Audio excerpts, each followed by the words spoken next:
Vamos a dar inicio. Buenas tardes a todas y todos, ¿no? Iván, Diana, Francisco, Andrea, al instituto, al usuario, que no sé quién sea, a Flor, Francisco, a Diana, Gerardo, ¿no? Pues es nuestra. Hoy vamos a hablar de interseccionalidad. Me voy a permitir presentar a la doctora Rosario Aparicio López. Es maestra y doctora en demografía por la Universidad Estatal de Campinas en Sao Paulo, Brasil, y licenciada en economía por la UNAM. En 2018 se integró al equipo del Seminario sobre Trabajo y Desigualdades del Colegio de México, realizando una estancia postdoctoral y actualmente está adscrita a este mismo seminario como investigadora asociada. También es profesora en la especialización del género en la economía en el programa de especializaciones de la Facultad de Economía de la UNAM. Sus líneas de investigación son violencia de género y etnicidad y mujeres indígenas, mercados de trabajo y discriminación. Actualmente participa en diferentes proyectos de investigación vinculados al Colegio de México, el primero sobre comercio popular y mujeres indígenas en la Ciudad de México y el segundo sobre desigualdades de género en el trabajo en las plataformas digitales. También es coordinadora de la encuesta que se levantará en la zona metropolitana del Valle de México sobre COVID-19 y convivialidad. Ha impartido diferentes cursos a nivel licenciatura y talleres de capacitación sobre violencia de género. Actualmente es coordinadora de la Red de Demografía de Pueblos Indígenas y Afrodescendientes de la Asociación Latinoamericana de Población, la Red PIAFAL, y una de las 4 coordinadoras de la Red Latinoamericana de Estudios de Género con sede en la Universidad de Yale. Entonces, pues te damos la más cordial bienvenida, doctora Aparicio, una gran colega y amiga también, les comparto, muchos años. Y bueno, es una de nuestras especialistas en el tema de interseccionalidad. Y pues quedamos de leer a Mara Viveros, y Mara Viveros será uno de los pedacitos que nos va a comentar la doctora Aparicio en su exposición, ¿no? Entonces, adelante, doctora, le escuchamos. Muy bienvenida al seminario. Muchas gracias, Luz. Estoy bien contenta de estar compartiendo con todas ustedes, todos, todes. Siempre es un honor y un placer hablar para el Instituto Mora, para los diferentes proyectos. Y bueno, pues ahora voy a compartirles un poco de lo que he venido haciendo desde el doctorado. Investigación sobre interseccionalidad. Hago investigación sobre el cruce de género, etnicidad y clase. Y bueno, pues esto es un poco de lo que he hecho. ¿Se escucha bien, Luz? De repente se pierde un poco. Yo ya me escuché. Disculpen, voy a poner mis audífonos porque de repente... ¿Me escuchas bien ahora? Sí. ¿Mejoró? Mejor.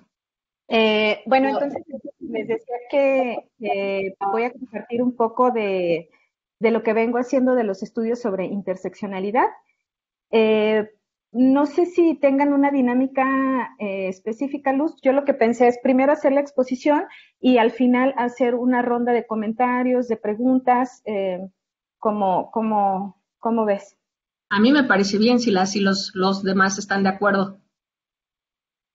Sí, perfecto. Entonces, pues nadie dice que no, entonces asumo que dicen que sí. Muy bien, entonces voy a compartir mi pantalla. Lo que les voy a presentar hoy, la charla de hoy la titulé La importancia de la interseccionalidad en la investigación feminista. Es una introducción. Digamos que les voy a decir de qué se trata la interseccionalidad, algunos ejemplos, cómo la podemos aplicar aquí en México y bueno, si después ustedes tienen más dudas, puedo compartirles más lecturas, podemos tener también otra charla. Entonces, bueno, pues al final si quieren puedo escuchar sus comentarios si tienen preguntas. ¿Qué vamos a ver hoy? Bueno, primero, antes de poder de entender la interseccionalidad, debemos entender y vamos a dar un repaso bien rápido sobre la definición de la violencia de género a partir de la interseccionalidad. Unos ejemplos de cuáles serían los tipos de violencia de género y después unos ejemplos sobre los tipos de violencias interseccionales con ejemplos aquí aplicados acá en México. ¿Cuáles serían los objetivos de esta sesión? Bueno, primero, que reflexionemos juntos sobre el concepto de violencia de género y cómo se cruza la violencia de género con el concepto de interseccionalidad. También conocer y reflexionar sobre los tipos de violencia de género que existen y conocer algunos tipos de violencias interseccionales con algunos ejemplos para que les quede muy claro de cómo podríamos aplicar esta teoría o esta metodología. Bueno, pues definición de la violencia de género a partir de la interseccionalidad, perdón. ¿Qué es la violencia de género? Para poder entender las violencias interseccionales tenemos que reflexionar sobre qué es la violencia de género. Bueno, pues lo que sabemos hasta ahora, las teóricas del género nos ayudaron a entender, a reflexionar y a problematizar la violencia de género en las relaciones, en todas las relaciones sociales. Ya sabemos, en muchas de las relaciones sociales, sabemos que el género, primero, que el género no es producto de la sexualidad y sí de las relaciones sociales. ¿Y qué pasa con estas relaciones sociales? Que muchas veces se dan estructuras de poder al interior de las relaciones sociales.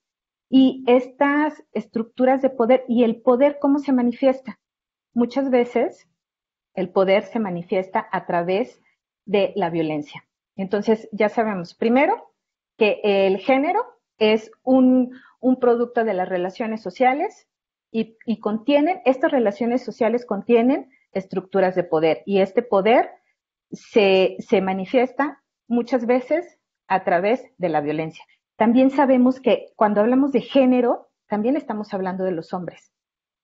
Y que las mujeres también pueden, en estas relaciones sociales, también las mujeres pueden ejercer el poder a través de la violencia, ¿no? Seguramente conocen algunos casos, han visto en los medios de comunicación, en las redes sociales, ¿no? Las mujeres pueden también ejercer el poder a través de la violencia, los hombres, una mujer hacia otra mujer, un hombre hacia otro hombre. Esto es el género, ¿no? Las relaciones sociales. Y bueno, cuando estamos hablando de género, estamos hablando entonces de hombres y mujeres, porque acuérdense que antes, bueno, ¿qué hacíamos antes? El análisis era violencia en contra de las mujeres, violencia contra las mujeres. Pero ¿qué pasaba con los hombres? Los hombres también están incluidos en el género. ¿Pero qué dice Safiotti? Safiotti es una teórica brasileña. La violencia de género es una consecuencia de la desigualdad que surge en las relaciones sociales, en donde los contextos sociales y culturales siempre son determinantes. Y lo que les había dicho, también las mujeres pueden ejercer el poder, pueden ejercer violencia. Sin embargo, lo que es innegable es que aunque se reconozca que las mujeres también pueden ejercer el poder, ellas no tienen un proyecto de dominación y opresión, como lo es el patriarcado, como lo es como el poder que ejercen los hombres sobre muchas veces, la mayoría de las veces, sobre las mujeres. ¿Cuáles son estos tipos de violencia de género? Bueno, pues como vemos, les puse una imagen muy básica, pero que nos ayuda a entender, ¿no? Cuando hablamos solamente tenemos la categoría de género. ¿Qué pasa? ¿Cuáles son los tipos de violencia en razón del género? Bueno, algunas de estas puede ser la violencia patrimonial, cuando le quitan la casa a la exmujer, a la esposa, cuando le quitan la casa, cuando le quitan un bien, la violencia psicológica, la violencia conyugal, en las relaciones conyugales, la violencia sexual, puede ser también la violencia económica o el feminicidio. La violencia de género visibiliza las desigualdades y bueno, también se puede dar la violencia de género tanto en el ámbito privado como en el ámbito público. La violencia comunitaria es en el ámbito público, ¿no? La violencia que es ejercida en contra de las mujeres, la mayoría de las veces, en la calle, en el transporte, en el trabajo. Y el privado, que puede ser violencia conyugal. Todas estas pueden ser también en el ámbito privado, ¿no? ¿Qué pasa? O la pregunta sería, además de todas estas violencias en razón del género, de todas estas violencias que vivimos las mujeres en razón del género, ¿podemos sufrir solamente esas violencias? Entonces empezamos a problematizarlo un poco más. ¿Solamente sufrimos esas violencias en razón del género por nuestra identidad de género? Bueno, la interseccionalidad, la propuesta de la interseccionalidad o la respuesta que da la interseccionalidad es que no nada más sufrimos violencias por nuestra identidad de género, en razón del género. La interseccionalidad lo que dice es que también sufrimos violencias por nuestra identidad étnico-racial y por nuestra clase. Entonces, además de todas esas violencias que les mencioné en la imagen, ¿qué dice la interseccionalidad? Propone o lo que dice es que acumula violencias, ¿no? Entonces, si ven ustedes en el diagrama está el género siempre, o sea, cruzado con la identidad étnico-racial y con la clase. ¿Cómo se puede ampliar el análisis de la violencia de género si además del género son consideradas las categorías étnico-raciales y la clase social? Esta es la propuesta de la interseccionalidad. Nos dice, no vean únicamente el género. El género es una parte muy importante y que nos ayudó a entender las violencias que sufrimos en razón del género, valga la redundancia. Sin embargo, hay otros factores que también interfieren para que las mujeres sufran más violencias. ¿Cómo funciona entonces la interseccionalidad o el enfoque interseccional? Bueno, primero les cuento un poquito. La historia, la interseccionalidad, esta categoría fue acuñada por una abogada afroamericana que se llama Kimberly Crenshaw en los años 90. Lo que pasó es que Crenshaw en Estados Unidos con las mujeres afrodescendientes, con las mujeres negras, lo que dijo es el género, y ella también, por ser una mujer negra, ¿no? El género no explica las opresiones y las violencias que vivimos las mujeres afroamericanas. Nosotras vivimos violencias por ser mujeres, pero también vivimos otras violencias por ser negras y por ser pobres. Entonces, bueno, ahí surge un poco la interseccionalidad. Lo vamos a ver también un poquito más adelante. La interseccionalidad, ¿qué es? Bueno, es una herramienta de análisis teórica y también metodológica, que tiene por objetivo examinar la interacción entre las relaciones de poder, esto que les decía, en el seno de las relaciones sociales, cuando en la estructura surge una relación de poder, y estas relaciones de poder entre el género, la identidad étnico-racial y la clase. O sea, el poder no nada más es ejercido a través del género, lo que dicen la Kimberly Crenshaw. No nada más es ejercido a través del género. El poder también se ejerce a través de las identidades étnico-raciales y a través de la clase.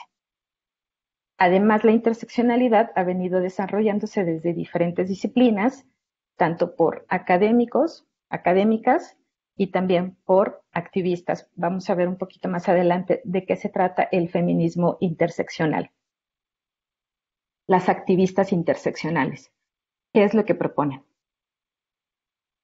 Entonces, para entender cómo operan las diferentes opresiones, fíjense ustedes acá que estamos hablando no solamente de violencias, sino estamos hablando de un sistema de opresión. A esto nos lleva la interseccionalidad, a irnos a lo poco más a este sistema que oprime a las mujeres, y no nada más por el hecho de ser mujeres, sino por tener una identidad étnico-racial y además por ser pobres. Las diferentes opresiones, desigualdades y violencias en contra de las mujeres. Y es necesario analizar, además de las desigualdades al interior de las relaciones de género, la interacción que existe entre la condición de etnia-raza, la condición étnico-racial y la clase.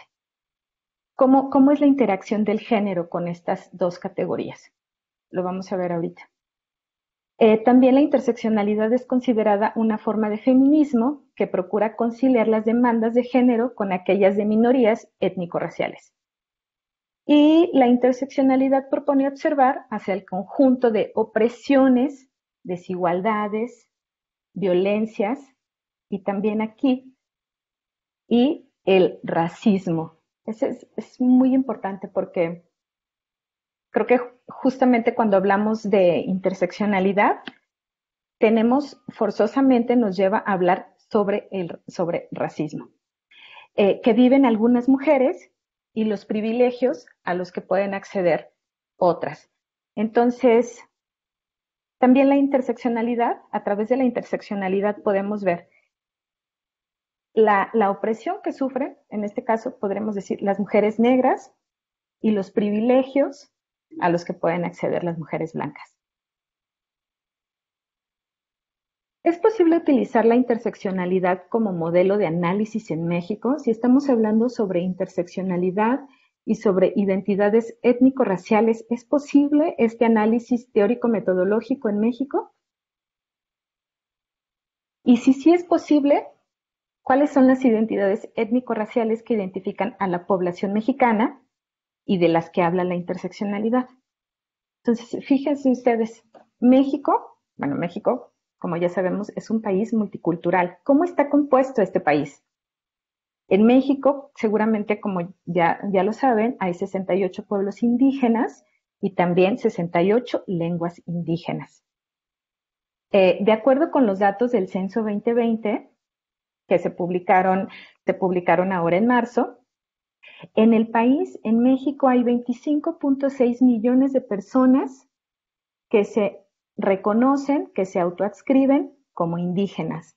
O sea, el 22% de la población de México tiene una identidad étnico-racial, es indígena, se reconoce como indígena. 7.3 millones de personas hablan alguna lengua indígena, hablan el español y alguna lengua indígena también, que es el 6.1% de la población. Casi 1 millón de personas en este país solo habla su lengua indígena, no habla para nada español. Y de acuerdo también con los datos del censo, 2.6 millones de personas se reconocen como afrodescendientes o afromexicanas o afromexicanos. Entonces, bueno, ¿cuáles son las identidades, las identidades étnico-raciales acá en México? Es las personas indígenas, la población indígena, la población afrodescendiente. Solo les quiero mostrar, muy importante, me parece, es la primera vez en el censo en el censo 2020 que había una pregunta sobre autoadscripción afromexicana. Es la primera vez, a pesar de que hay población afrodescendiente en el país, nunca se había considerado que existiera o nunca se le había contabilizado como tal, como población afrodescendiente. Entonces, ¿cuáles son los resultados? Si se fijan ustedes en el mapa, marqué con un círculo los estados en donde hay más población afrodescendiente, que son los morados, que es Veracruz, Oaxaca, Guerrero, Estado de México y Ciudad de México. Ahí es donde hay más población afrodescendiente concentrada en el país. Una mujer puede sufrir diferentes tipos de violencias. Una mujer, vamos a poner, una mujer mexicana puede sufrir diferentes tipos de violencias. Pues sí, ¿no? Puede vivir violencias por razones de género, por su identidad étnico-racial y por su clase. Entonces, bueno, podemos, digamos que en la imagen, podemos imaginarnos si es una mujer indígena que ya sufre violencia conyugal, violencia intrafamiliar, y entonces, además de la violencia conyugal que sí sufre o la violencia intrafamiliar, también sufre racismo por ser una mujer indígena. También sufre discriminación por su fenotipo indígena, por su color de piel, por la forma de vestir, o porque no habla español, porque solo habla su lengua de origen, su lengua indígena de origen. Entonces, sufre violencias por razones de género, pero también sufre por su identidad étnico-racial, se van acumulando. Pero también, bueno, en el país, como seguramente todos y todas saben, bueno, la población indígena vive en extrema pobreza o en pobreza. Y entonces, además de vivir violencias por su identidad étnico-racial, también sufren violencia por ser personas pobres, discriminación, rechazos, insultos. La violencia por razones de género mata, sí, hay feminicidios. La violencia por razones étnico-raciales mata, sí, mata. Mata a personas indígenas, mata a personas negras. En Estados Unidos podemos ver claramente cuántas personas negras, mujeres y hombres, son asesinados. En Brasil, que estoy mucho más cercana a la investigación en Brasil, mueren niños negros, mueren jóvenes negros, son perseguidos los jóvenes negros, ¿no? Mueren por su identidad étnico-racial, por su raza. Acuérdense que cuando digo raza, las razas no existen. La raza es una categoría sociológica que me ayuda a entender que las personas son racializadas. Cuando digo que las personas son racializadas es que las personas sufren racismo. Si es de raza, refiriéndome a la genética, las razas no existen, ¿no? Entonces, las mujeres negras, para poner, digamos que ejemplos como más que tenemos más a la mano, que hemos visto, las mujeres negras en Estados Unidos, en Brasil, las mujeres indígenas acá en México, ¿no? Entonces, ¿qué son las violencias interseccionales?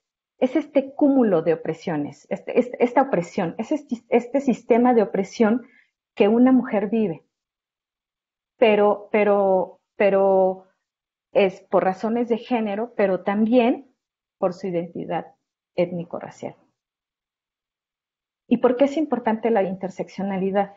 Porque entonces nos damos cuenta que las personas que no son indígenas, que las personas que no son negras, no sufren estas violencias, que las personas que son blancas en Estados Unidos o en Brasil, que trabajan más con las categorías de persona blanca, que no sufren estas violencias, que en los centros comerciales, las personas blancas no son seguidas por la gente de seguridad, cuando la gente negra es seguida por la gente de seguridad. ¿Por qué? Pues hay una creencia o un prejuicio de que un joven negro va a asaltar o va a robar, ¿no? Eso es por su identidad étnico-racial.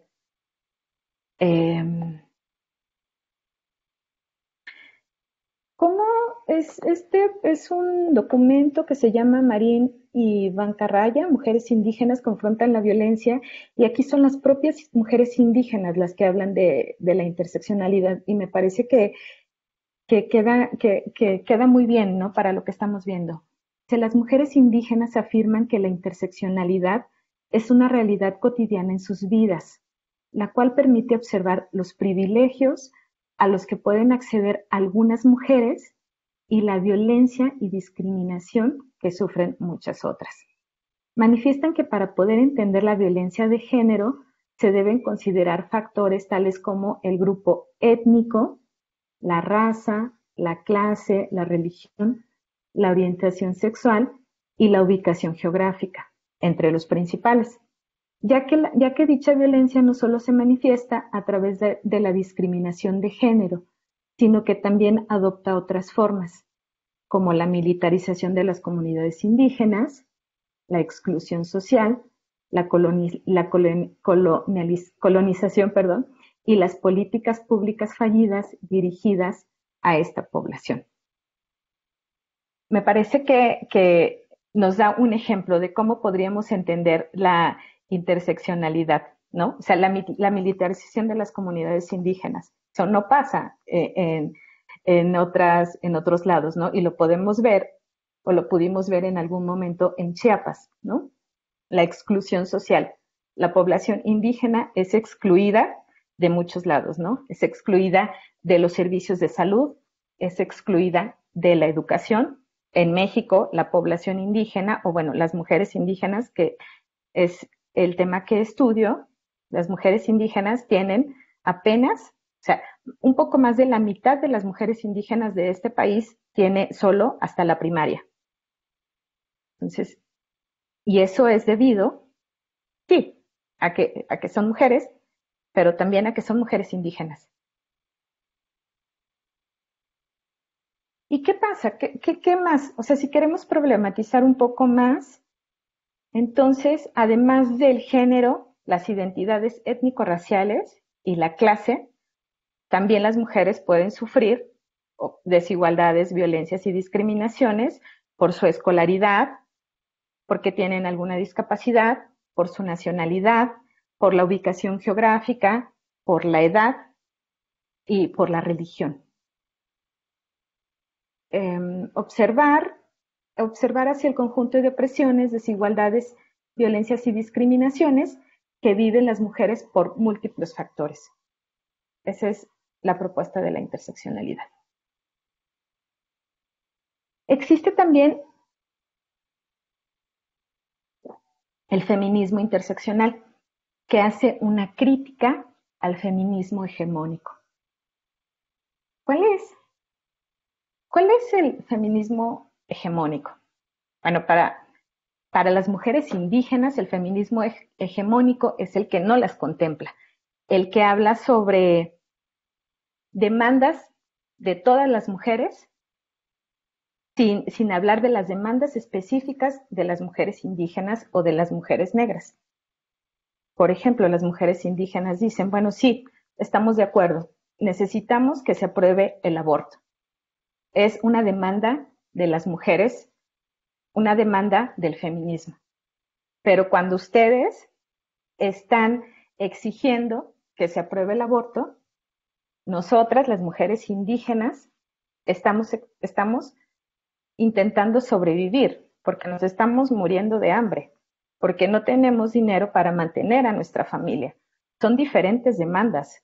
No quiere decir que unas sean más importantes que las otras, pero el movimiento de mujeres indígenas hace esa crítica al feminismo hegemónico.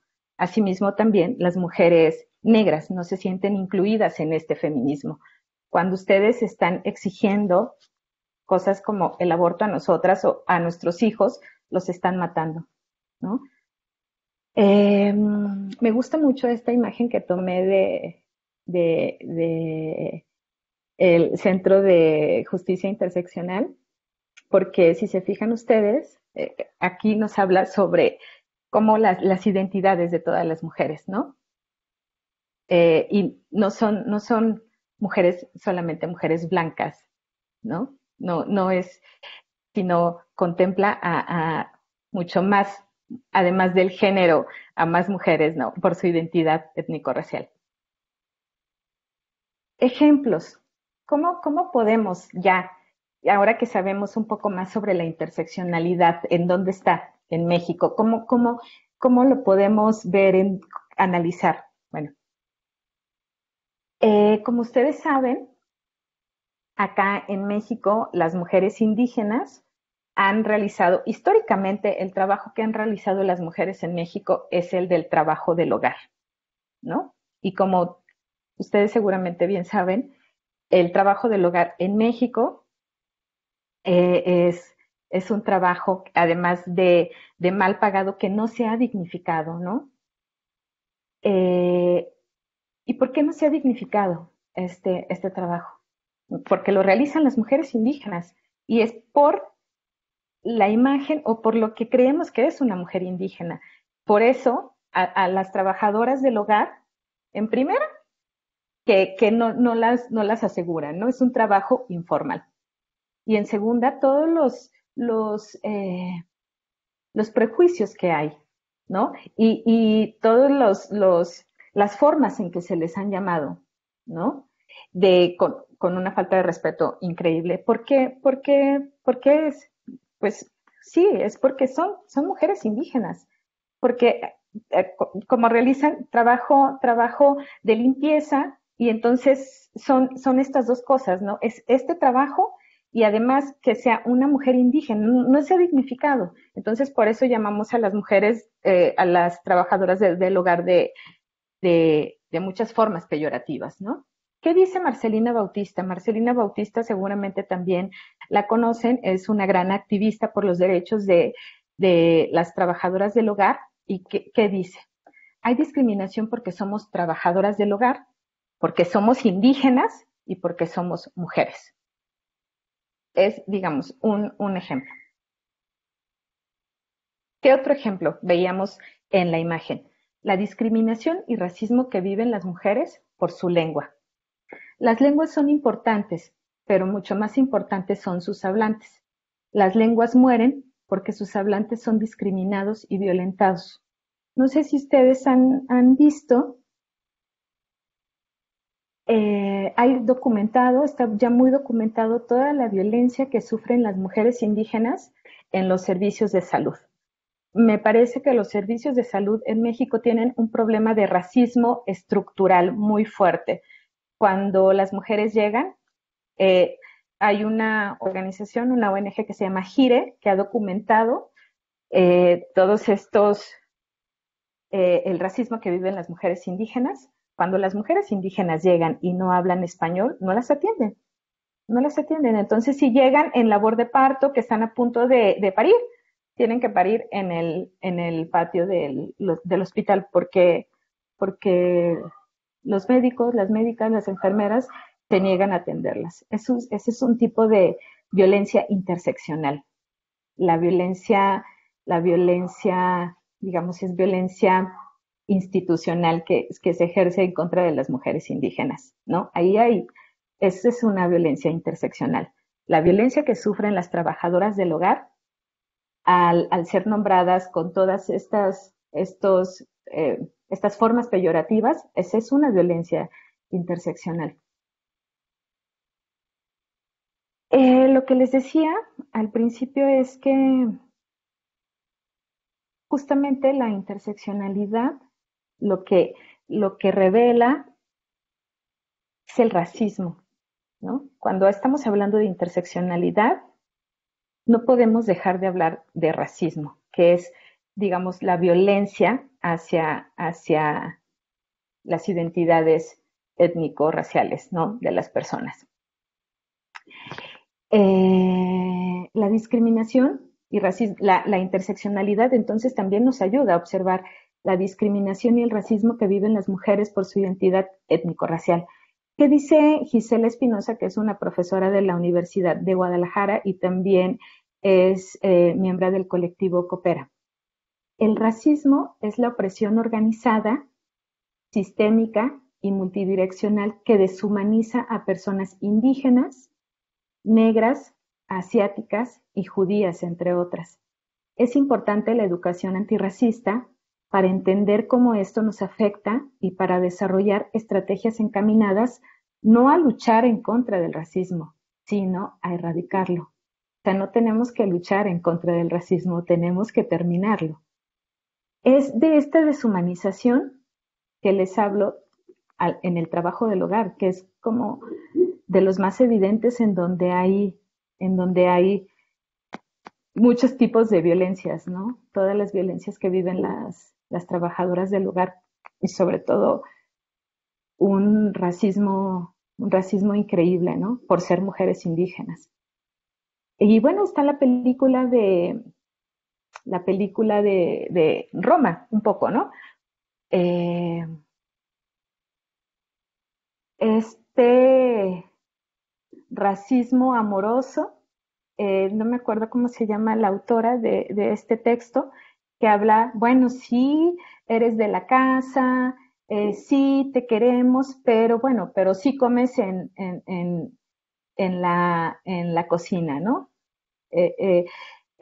Sí, te queremos porque nos alimentas, porque nos cuidas, pero es siempre marcando como esta línea entre tú eres deshumanizándola, ¿no?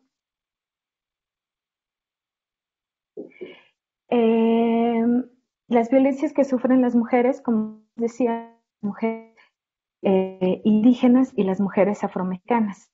En México hay, de acuerdo con datos del Censo 2020, en México hay 13.2 millones de mujeres indígenas y 1.3 millones de mujeres afromexicanas.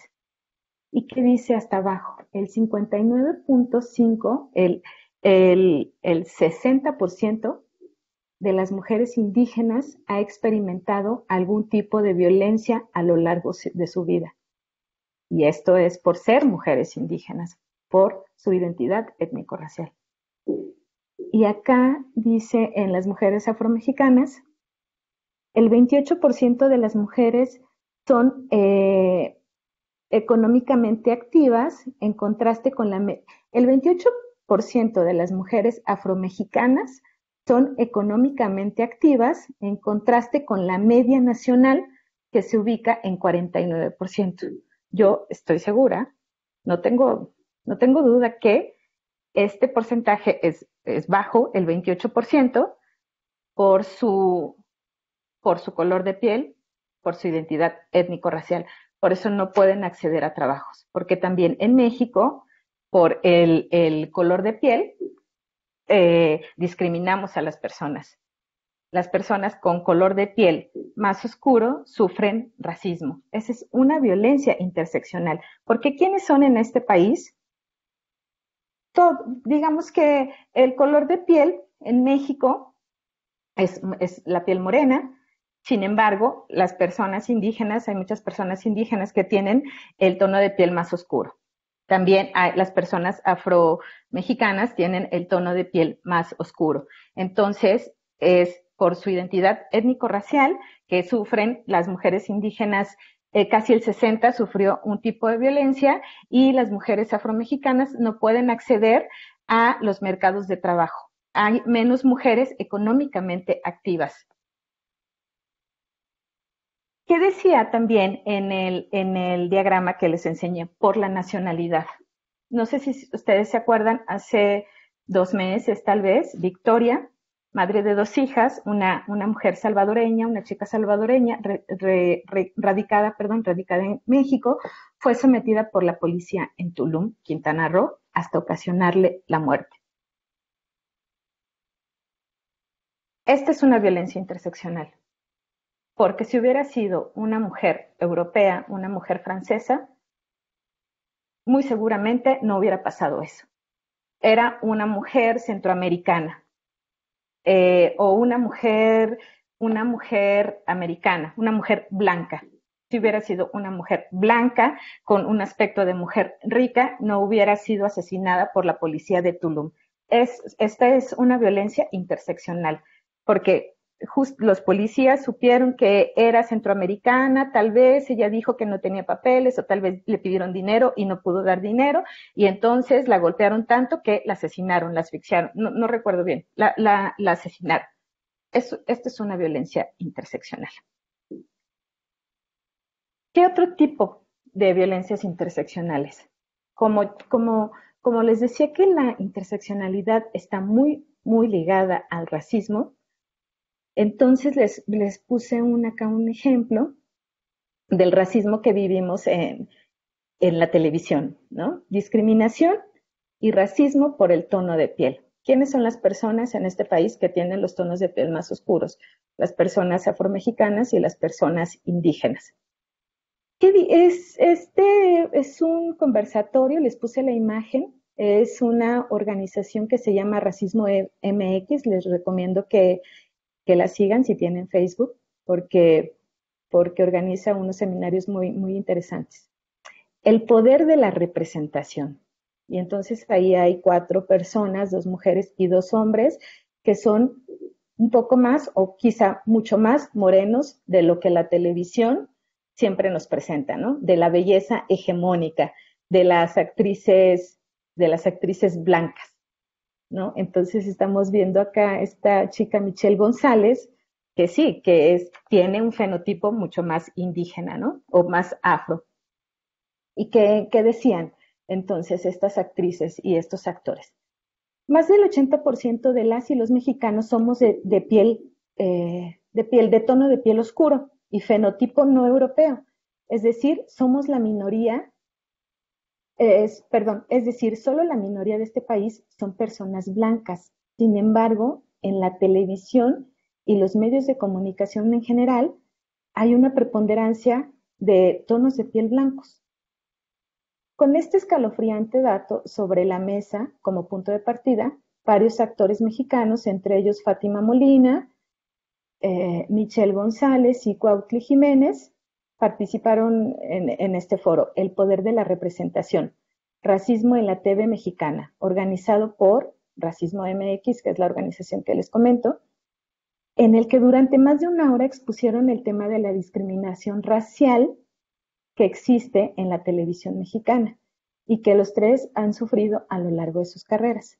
Entonces, bueno, no sé si ustedes han escuchado ahora que este chico que se llama Tenoch Huerta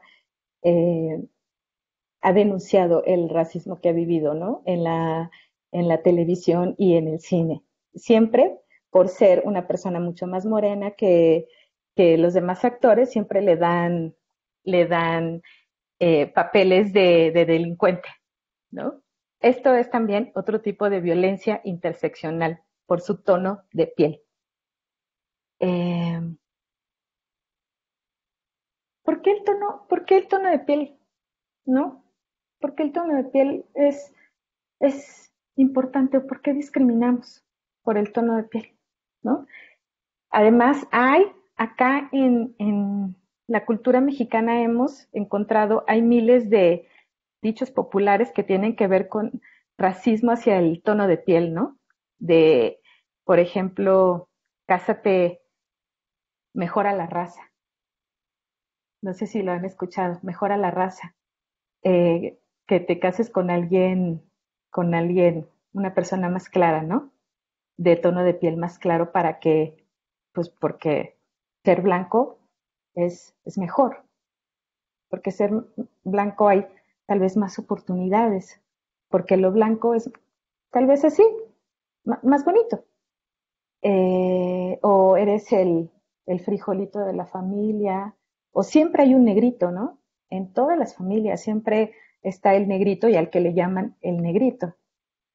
O la oveja negra de la familia, que tienen que ver, en el fondo,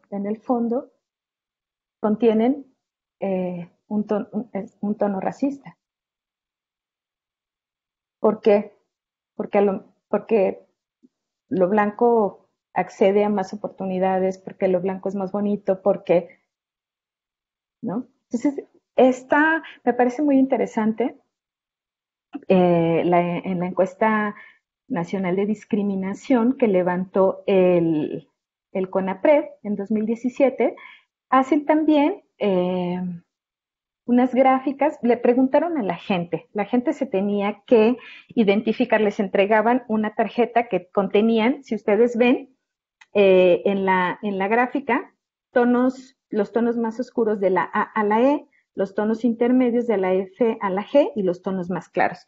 Entonces le daban a las personas el entrevistador o la entrevistadora le daba la tarjeta que contenía todos esos colores y entonces la persona tenía que identificarse con un color. Bueno, de acuerdo a ese color se hacen los cruces y bueno, estos son los resultados. Uno de los resultados. Los primeros, como les decía, son los tonos más oscuros, los intermedios y los tonos más claros. Esta gráfica es sobre la distribución porcentual de la población de 18 a 59 años por nivel de escolaridad, según tonalidad de piel. Entonces, fíjense ustedes que en la columna del lado derecho es sin escolaridad. Entonces, bueno, en todos, en la primera están los más oscuros, como decía, el intermedio y los más claros. Sin escolaridad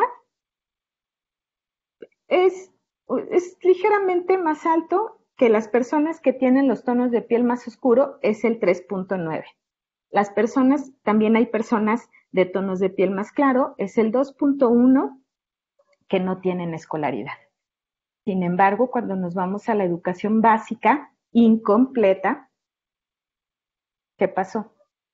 Es el 34% de la población, la que tiene los tonos de piel más oscuro, que tiene apenas, pero incompleta, la educación básica. ¿Qué pasa con las personas de tonos de piel más claro? Es el 18%. Educación básica completa. Bueno, acá sí, hay más en tonos de piel más oscuros, es el 31%, y los intermedios es 26%, y es más bajito para las personas que tienen los tonos de piel más claros. ¿Por qué? Porque cuando vemos hacia la educación superior, ¿quiénes son las personas que tienen más? ¿Cuál es la población que tiene educación superior?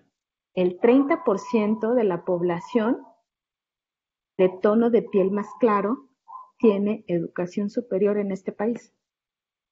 Y el 16% de las personas con tonos de piel más oscuro, apenas el 16% de personas con tonos de piel más oscuros tienen educación superior. Porcentaje de la población de 18 a 59 años por tipo de ocupación, según tonalidad el tono de su piel. Otra vez, ¿no? Con los tonos de piel más claro, los intermedios y los más oscuros. ¿Qué pasa? Según la ocupación, los azules son los funcionarios, directores y jefes. ¿Quiénes son? ¿En dónde está el porcentaje más alto de funcionarios, directores y jefes?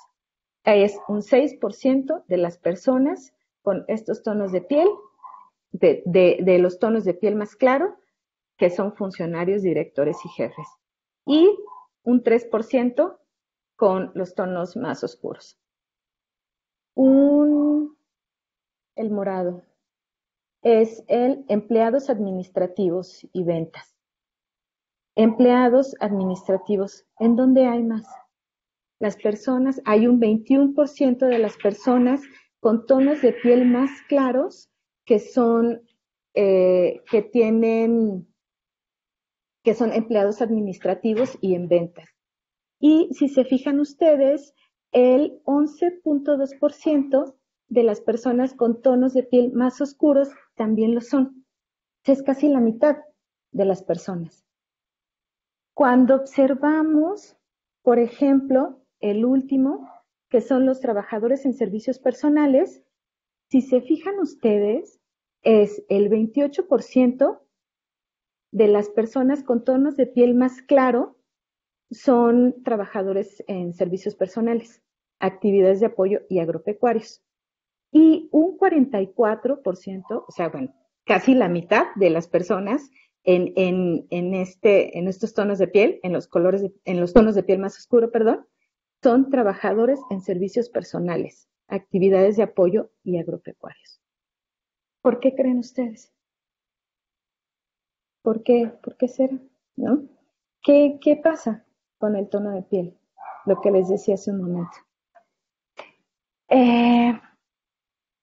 Cuando hicieron Yo trabajé en la Encuesta Nacional de Discriminación, elaborando los datos, el reporte para los tipos de discriminación que viven las personas indígenas en este país. Cuando les pedimos a los entrevistadores y a las entrevistadoras que nos mandaran sus testimonios de qué les pareció haber levantado una encuesta sobre discriminación, esto fue lo que nos mandaron, que me parece muy interesante. Testimonio de un entrevistador de la ENADIS. Un señor de Guerrero contó que al llegar a Cuernavaca le fue muy difícil encontrar trabajo, ya que no tenía sus papeles y le costaba mucho trabajo hacer los trámites debido a su apariencia y porque hablaba lengua indígena. Esta es una violencia interseccional. Las personas indígenas son discriminadas, como les decía, en el sector salud, pero también en las oficinas de gobierno. Son de los lugares en donde más sufren discriminación y racismo las personas indígenas. Otro testimonio de una entrevistadora, una niña de nombre Cielo comentó que al decir su nombre en clase, su maestro le preguntó que ¿cuándo había visto un cielo tan negro? Porque ella es morena, por su tono de piel, ¿no? Otro testimonio. Una informante que se encontraba en silla de ruedas dijo que no le gustaba salir de su casa porque es discriminada y porque no hay transporte apto para su condición. Esta es una violencia interseccional, porque es una mujer discapacitada. Y entonces, seguramente, imagínense todos los tipos de violencia que sufre en el espacio público, en los transportes. Otro testimonio. Una mujer comentó lo que le sucedió cuando laboraba como trabajadora del hogar. La encerraban hasta que se acabara su trabajo y a veces se les olvidaba a sus patrones y la dejaban todo el día. Es lo que les hablaba de la deshumanización del trabajo del hogar, ¿no? La violencia por ser mujeres indígenas y por ser mujeres pobres. Tengo acá, no sé, ahorita, bueno, terminamos la presentación. Yo no sé si podemos ver este video sobre feminismo interseccional, Luz. ¿Crees que si le aprieto se vaya directamente al video? Yo creo que sí, pero a veces tenemos problemas con la plataforma, ¿no? Bueno, lo que Entonces, puedo hacer es que les paso la presentación y ustedes también ahí lo ven, ¿no? Son diferentes mujeres reafirmándose como feministas interseccionales y los motivos. Me parece muy interesante este video. Son más ejemplos, ¿no? de acuerdo. Bueno, ¿cuáles son las propuestas para prevenir y sancionar las violencias interseccionales? ¿Qué pasa en este país? ¿No? ¿Cómo podríamos disminuir el racismo y la discriminación que viven las mujeres indígenas y las mujeres afromexicanas? ¿Qué ha hecho el Estado o qué le toca hacer al Estado? Bueno, primero, crear políticas públicas interseccionales. ¿Y de qué se trata? ¿De qué son las políticas públicas interseccionales? Mi propuesta es que una política pública interseccional integre una perspectiva de género, pero también una perspectiva intercultural. Si se fijan ustedes en la imagen, dice políticas públicas interseccionales, que crucen el enfoque de género, pero también el enfoque intercultural. Porque el Estado mexicano ha invertido mucho en transversalizar el enfoque de género, la perspectiva de género. Es verdad. Han capacitado a la administración pública, a los funcionarios públicos, con perspectiva de género. Ellos ya saben ahora, muchos, la mayoría, muchas, qué es el enfoque de género. Sin embargo, les hace falta sensibilizarse y capacitarse en un enfoque intercultural. Los funcionarios públicos y los funcionarios públicos que trabajan en los estados no hablan lenguas indígenas. Los profesores en las escuelas rurales no hablan lenguas indígenas y entonces dan las clases en español. Eso es una violencia interseccional, porque obligan a los niños a que aprendan español. Los libros de texto, hay muchos libros de texto que solo están en español. Entonces, bueno, ¿cuál es mi propuesta? Además de transversalizar la perspectiva de género, el Estado mexicano debe transversalizar la perspectiva intercultural. Nos hace falta mucho en México para sensibilizarnos en que somos un país multicultural, en que hay una población afromexicana, en las demandas del movimiento de mujeres indígenas, que son diferentes a las demandas del movimiento feminista, el hegemónico. En eso nos hace falta. Ahora, yo creo, seguramente ustedes ya lo han escuchado, el tema del racismo se está hablando ya.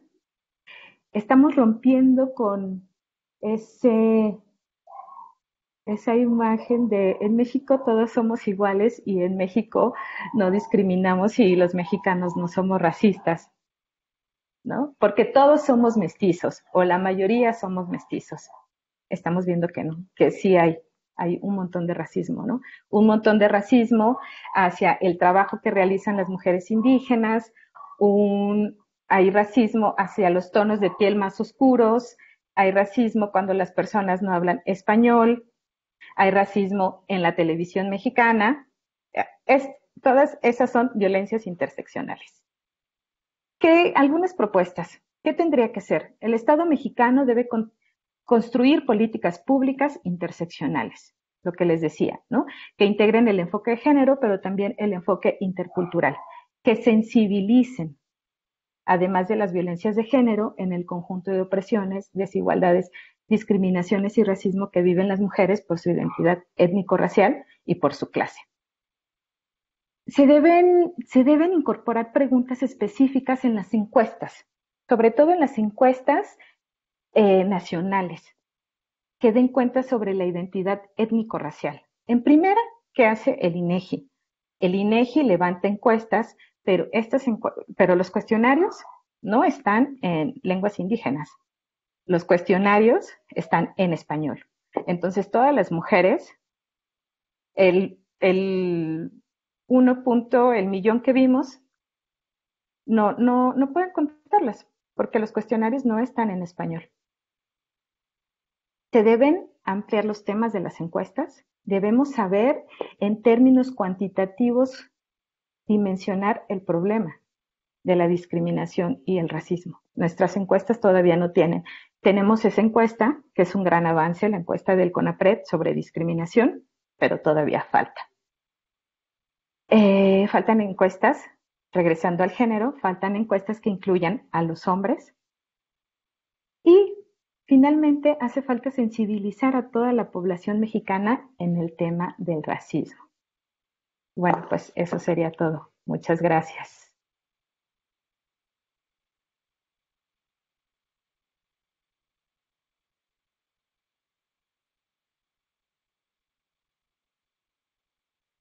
Ay, gracias. Pues, no encuentro aquí los botones. Bueno, pues vamos a pasar a la sesión de reflexiones, de preguntas, comentarios. Entonces, les escuchamos.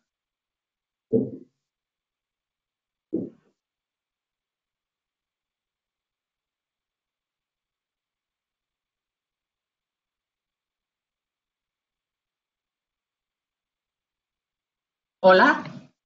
Sí, anímense a hacer sus preguntas, sus comentarios, qué les pareció. Ya habían escuchado hablar un poco sobre interseccionalidad, sobre racismo. Creo que ahora ese tema se toca mucho, ¿no? En las redes sociales. ¿Qué les pareció? Está muy interesante, gracias, doctora. A mí me llama la atención por qué hasta ahorita por qué todavía no se incluyen los mapas curriculares de las universidades. O sea, bueno, al menos yo no lo he visto, pero se me hace una materia que, por ejemplo, en Estados Unidos ya se vienen trabajando estos temas, ¿no? Pero ¿por qué todavía no, o sea, a pesar de que ya está más visible, ¿por qué todavía no se incluyen? Esa sería mi pregunta. Gracias. Pues es que el tema, o sea, la discusión es, digamos, nueva, ¿no? Claro, desde los años 60 o antes, en Estados Unidos hablaban sobre los derechos civiles y toda la población, es mucho más visible la población allá, ¿no? La población en Estados Unidos que acá. Entonces, bueno, acá son muy nuevos los estudios sobre racismo. ¿Se escucha? Sí. Sí, sobre racismo. Yo creo que me parece que vamos bien y me parece que ya, si no está en el mapa curricular, en muchas universidades ya están hablando sobre eso, ¿no? Acá en el Colegio de México hay muchos seminarios ya, ¿no? sobre racismo, sobre identidad, la racialización, lo que les decía, la racialización de las personas, eh, en la UNAM, en todas las universidades ya se está tocando, ¿no? Me parece que sí estamos avanzando. Tengo esperanzas de que se incluyan ya disciplinas. Bueno, de hecho, en la UNAM, el PUIC, el programa, es el PUIC, no recuerdo bien su nombre, pero es una materia que se da en muchas carreras y ahí se incluye temas sobre discriminación a población indígena, racismo. Empieza a ver, ¿no? La UNAM tiene ese programa que se llama PUIC.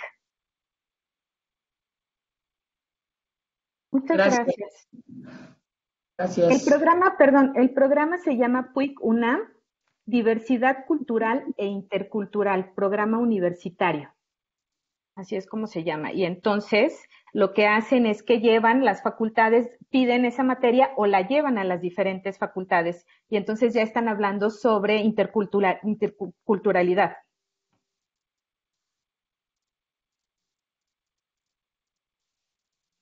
¿Alguien más con alguna duda o reflexión sobre lo que presentó la doctora?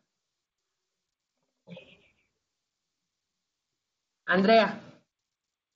Sí, gracias. Pues muy interesante, doctora Rosario. Yo Muchas justamente gracias. trabajo el tema de discapacidad en comunidades indígenas con niños y niñas nahuas. Entonces, justamente manejo esta idea de la interseccionalidad con el cruce de discapacidad, clase, edad, etnicidad. Bueno, todas justamente estas desigualdades que generan, ¿no? distintos procesos de exclusión y de violencias, ¿no? Sobre todo manejarlo en el sentido de violencias que impactan directamente la vida de niños y niñas que, bueno, viven en condiciones, digamos, pues bastante vulnerables, bastante no sé, su vida corre peligro realmente, ¿no? A veces lo menciono así. Y que, bueno, el Estado, pues hay que señalar, ¿no? Vivimos en estados, como menciona Rita Segato, en estados modernos coloniales. Sí, esta idea de que el colonialismo quedó rebasado, no, pues no, estamos en estados modernos coloniales que fueron estados después de los procesos de independencia en América Latina al menos, constituidos por una clase criolla blanca. Sí, o sea, estos nuevos estados al momento de independizarse de las potencias europeas, pues siguen, ¿no? Arrastrando y se sigue formando por ciudadanos criollos blancos que fueron los que tomaron en este momento, bueno, en un momento inicial, las riendas del país y bueno, de ahí, ¿no? Desde ahí ver históricamente cómo los procesos coloniales siguen muy presentes, ¿no? En nuestro contexto, en nuestra realidad social, en las instituciones, en la vida cotidiana, es algo que me parece terrible. Yo justamente hace poco estaba esperando el camión en la parada de autobús de San Luis Potosí, donde yo estudio el doctorado, y veía cómo, bueno, no pasaba el camión y unas dos personas migrantes, una persona de hecho con discapacidad, sin un brazo, sin una pierna y otro acompañante, paran un taxi para movilizarse y el taxi no los quiere subir al taxi porque dices que seguramente no tienen dinero para pagarme. Simplemente por el hecho de verles, ¿no? Y bueno, ahí veo un montón, ¿no? También ser migrante en un territorio, ¿no? Con discapacidad, aunque eres varón, bueno, sufres también estas discriminaciones, ¿no? Esta idea también de que el género, no solamente las mujeres sufrimos discriminaciones, hombres, varones con discapacidad migrantes, por ejemplo, están siendo violentados constantemente. siendo, bueno, padece, ¿no? Estas violencias y como lo menciona también, ¿no? Quizá como mujer, bueno, también se conjuntan distintas violencias o no, ¿no? En mi caso, bueno, y lo menciona también Lugones, María Lugones, que menciona que hay que analizar que los privilegios producen opresiones y que nuestras vidas están interconectadas y cruzadas con las vidas de otros y de otras. Y yo lo hago, o sea, yo puedo señalar que sí padezco violencia de género por el hecho de ser mujer en un país patriarcal que violenta, asesina, desaparece a las mujeres, pero puedo decir que soy muy privilegiada por ser una mujer con estudios de posgrado, una mujer, digamos, pues, de tez blanca, ¿no? De cierta fisionomía, que, pues, de cierta forma, ¿no? Sí está del lado de los privilegios. O sea, yo veo siempre como que intento analizar, ¿no? Esta relación privilegios-opresiones y cuántas opresiones me atraviesan o cuántos privilegios también, ¿no? También es un constante devenir, un constante criticar, ¿no? O sea, estar cuestionando también. A veces uno internaliza esos privilegios y no se da cuenta de que los tenemos, ¿sí? Pues, entonces también es cuestión de estar como viendo, cuestionándonos a nosotros mismos también, nuestras posiciones de privilegio. Yo sí soy muy crítica en ese sentido, de que sé que hay mujeres que, bueno, padecen un montón de violencias en este país, ¿no? Que se concatenan y que generan muchísimos procesos de exclusión. Y bueno, eso sería como mi comentario y pues muchas felicidades. Muchas gracias, Andrea. Sí, efectivamente, lo que decías de colonialidad y del colonialismo, ¿no? Todavía hasta hace y no dudo que siga pasando, todavía en Chiapas, uno iba a San Cristóbal de las Casas y los indígenas no podían andar por las banquetas. O sea, parecería como un sistema de castas, ¿no? Los indígenas solo pueden acceder a unas tiendas, no pueden andar en algunos barrios, tienen que andar no pueden subirse a las banquetas, también lo describe muy bien Rosario Castellanos, ¿no? Cómo tienen que andar por la calle. Todavía vemos el colonialismo en su máxima expresión hasta hace un par de años en San Cristóbal de las Casas, en Chiapas, ¿no? Y sobre los migrantes, es un ejemplo de triple discriminación. No sé si era mujer u hombre la persona migrante, pero entonces es migrante, discapacitado. Triple discriminación, ¿no? Y sobre lo último que decías, yo creo que lo primero que tenemos que empezar a hacer es este autoejercicio, ¿no? ¿De qué privilegios tengo?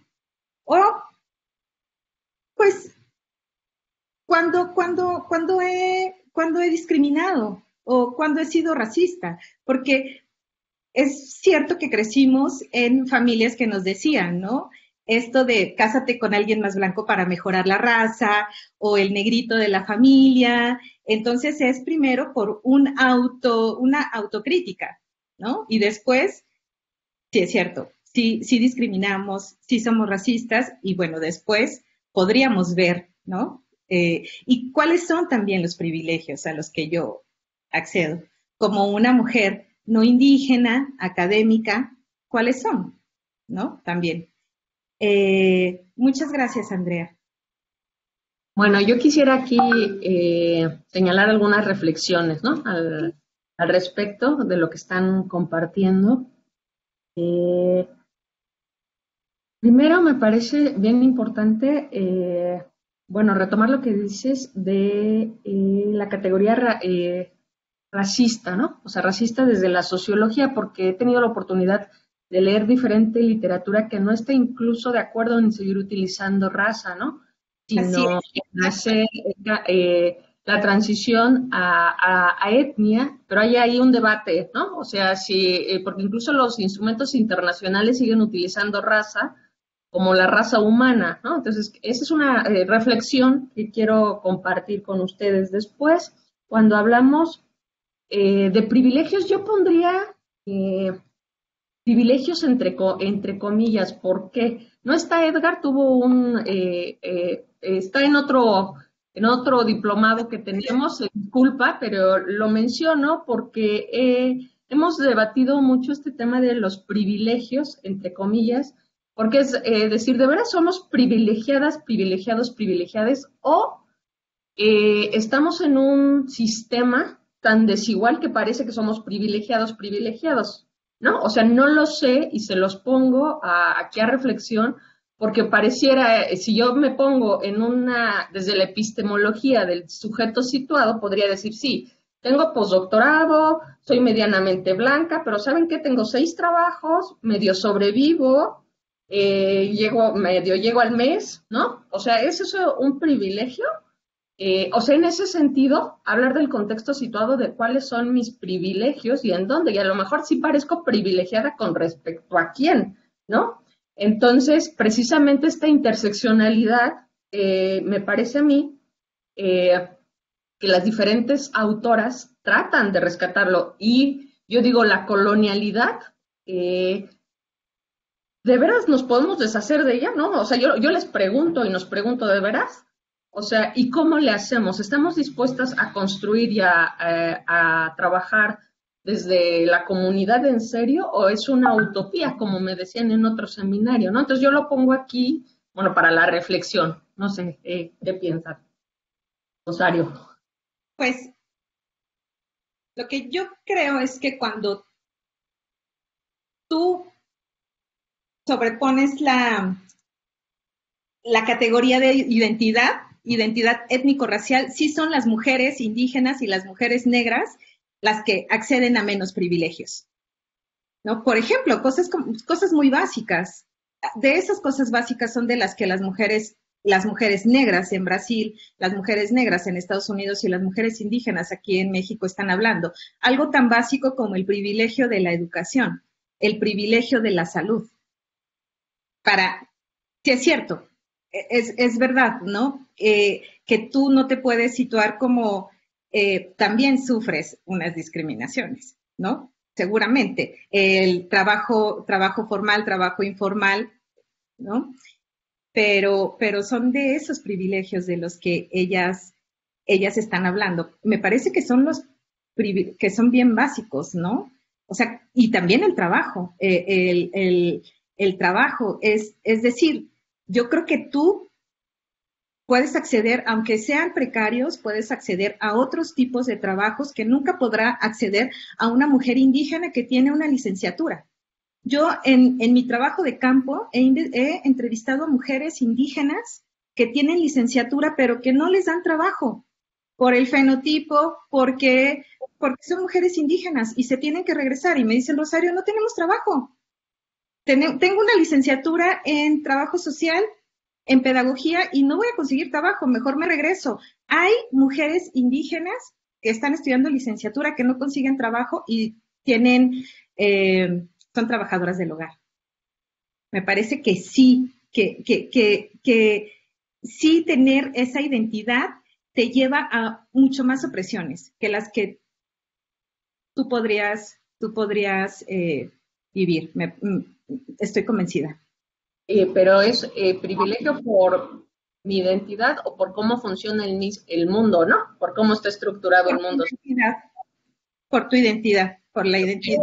Sí, creo que también es porque el sistema, ¿no? El sistema ya. Así también, ¿no? Ya. ¿Y los demás qué piensan? Iván, Diane, Flor, Gerardo. Hola, buenas tardes. Hola. Bueno, rapidísimo, como tan fácil. ¿Cuántas mujeres indígenas, tienen un doctorado o un postdoctorado en este país? Se cuentan, es punto nada, ¿no? 0.2%, tal vez menos de las mujeres indígenas que pueden acceder a una, licenciatura. No, pero ya las que tienen un doctorado y un postdoctorado es porque es muy difícil. Por una acción afirmativa, seguramente muy específica en las universidades. Seguramente sí, exacto, por organizaciones internacionales, acciones afirmativas de organizaciones internacionales. Efectivamente, que sí he conocido a estudiantes de posgrado en Oaxaca, ¿no? Exacto, perdón. ¿Quién iba a participar? Porque no veo aquí. Hola, ¿qué tal? Mi nombre es Berenice Ruiz, soy del Instituto Mora. Yo soy solo la asistente, pero quería mencionar que me pareció muy interesante la plática, viniendo de los estudios latinoamericanos. A mí en la parte teórica me hizo mucho sentido porque nosotros aprendimos, digamos, de la escuela de los estudios subalternos, donde ya se definía la subalternidad justamente de un modo muy parecido a cómo se define la interseccionalidad.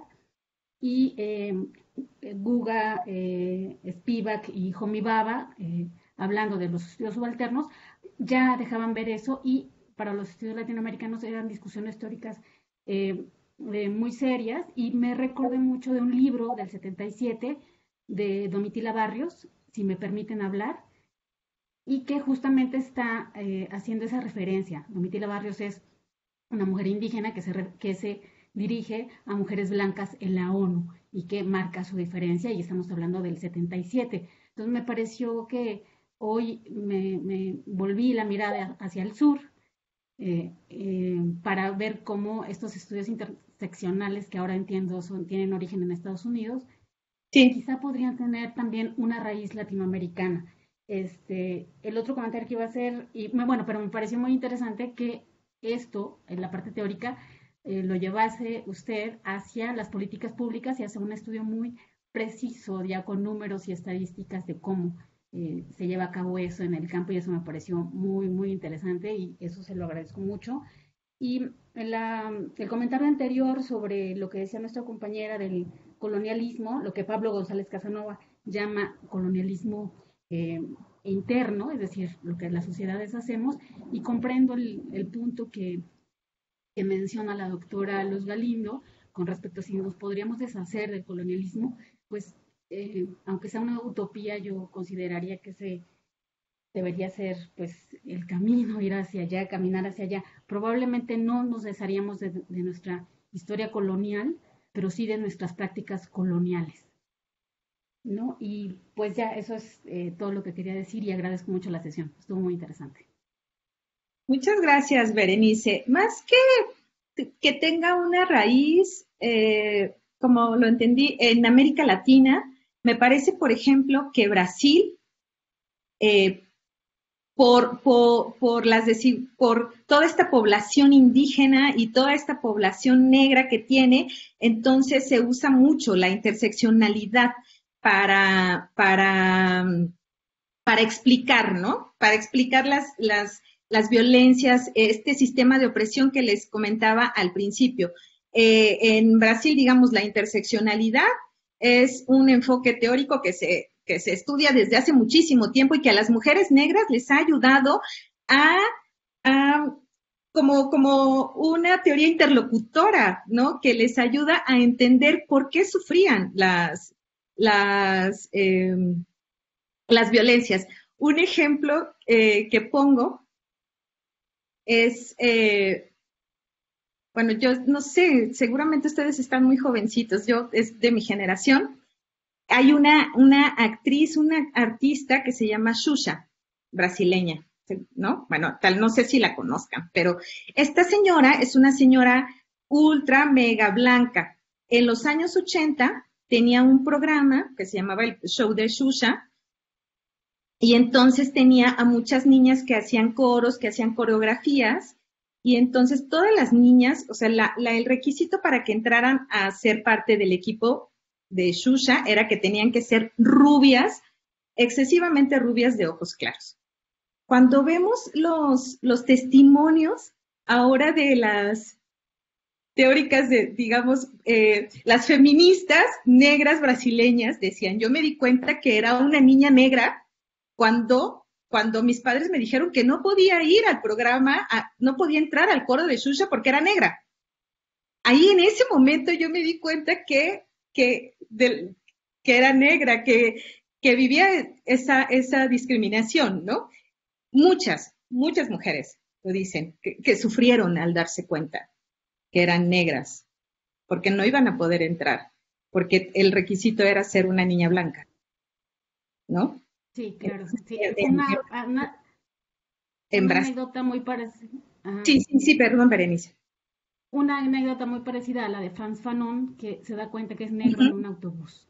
Claro, sí. Exactamente. Así, Sí, escuchas a la gente negra justamente cuando sufrió racismo o cuando era discriminada, es cuando se dieron cuenta que eran negros, que eran personas negras, ¿no? Con lo que decías, Luz, sobre que hay mucha discusión sobre esta categoría de raza, ¿no? Me parece, por ejemplo, en Brasil esa categoría es bien actual y se utiliza para explicar la racialización que sufren las personas, ¿no? O sea, yo que he estudiado como, bueno, en Brasil, me parece que ahí sí explica mucho, ¿no? La gente habla todavía y, bueno, los activistas, las feministas negras hablan de raza. No, no esta raza, ¿no? Que les decía, sino la raza, la racialización. Es una categoría bien actual en Brasil, por ejemplo, ¿no? Yo creo, me atrevería a pensar que en Estados Unidos también. Race es para todo, ¿no? Sí. Y es que, bueno, ahora me parece bien interesante porque depende yo siempre digo, depende de dónde estudiemos, ¿no? O sea, siempre sujeto y el contexto situado incluso, ¿no? Y me llama mucho la atención y me parece muy enriquecedor porque, claro, en los países europeos, ¿no? Se estudia menos, ¿no? Claro, tiene un sentido. Ahora cuando me lo dices, claro, o sea, entiendo, ¿no? Y me siento muy emocionada porque entiendo Sí, la discusión. Claro, porque si vas a Alemania o Finlandia, pues dices, a ver, como todo está ordenadito, ¿no? Y se cuestiona menos y están en otra reflexión. no, de hecho, en el censo de Francia, en los censos de Estados Unidos preguntan tu race, ¿no? En el censo de Brasil preguntan la raza. En el censo de Francia no preguntan la raza porque les parece que es una pregunta racista, que lleguen a los hogares franceses y que le digan, ¿usted de qué raza es? No hay una pregunta sobre raza en el censo de Francia. Está, cuando imagínate, en Brasil la gente dice mi raza negra. ¿Te imaginas que no hubiera o sea, o imagínense un censo brasileño, digamos por todo el porcentaje de la población negra de Brasil, que no los contabilizaran.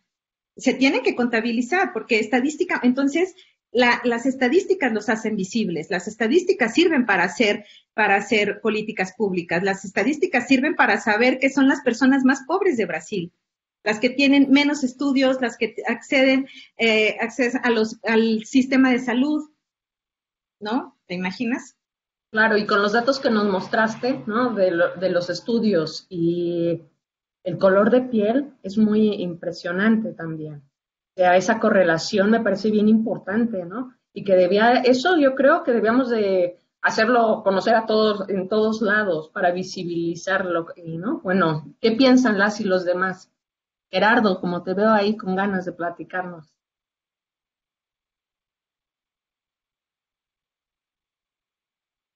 No, pues estoy escuchando y agradezco a la doctora Rosario Aparicio el, la claridad, ¿no? De la exposición. Eh, yo solamente, bueno, atendiendo lo que iba mencionando, creo que tengo solamente como un señalamiento y que tiene que ver un poquito con esto que mencionaba Luz y la otra compañera, no recuerdo ahorita su nombre, ¿no? De que a veces uno empieza a hacer esta reflexión de que, pues bueno, en mi caso, pues bueno, soy un hombre y el hecho por ser hombre, pues ya tengo privilegios, ¿no? Sin embargo, como lo mencionas tú, pues bueno, pero no tengo todos los privilegios, ¿no? Porque no soy de ojos claros y no tengo ese auto, ¿no? O ese lugar donde hay que vivir.